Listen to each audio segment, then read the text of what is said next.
श्री गुरुदेव दत्त. श्री स्वामी समर्थ. किती पण चांगलं कर्म करा, यश मात्र येतच नाही. आपण अनेकदा असं म्हणतो ना, मी कुणाचं वाईट करत नाही, मनापासून मेहनत करतो, तरीही यश माझ्यापासून दूरच का जातं? हा प्रश्न आज असंख्य लोकांच्या मनात आहे. खरं सांगायचं तर चांगलं कर्म करणं म्हणजे लगेच यश मिळेल अशी कुठलीही हमी आयुष्य देत नाही. कारण कर्माचं फळ नेहमी आपल्या वेळेनुसार नाही तर योग्य वेळेनुसार मिळतं.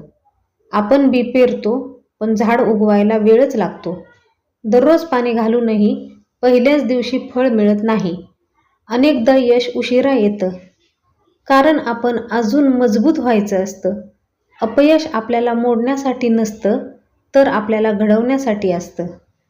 तुम्हाला माहीत आहे का, जेव्हा तू प्रामाणिक राहतोस, जेव्हा तू निस्वार्थपणे मदत करतोस, जेव्हा कदाचित कुणी टाळी वाजवत नाही, पण नियती नोंद ठेवत असते. आज तुझ्या डोळ्यांना यश दिसत नसेल, पण तुझं कर्म वाया जात नाही, ते साठत असतं. आणि जेव्हा वेळ येते तेव्हा एकदम आयुष्य बदलून टाकतं. म्हणूनच थांबू नकोस, चांगलं करणं सोडू नकोस.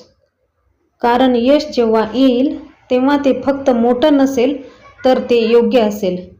म्हणूनच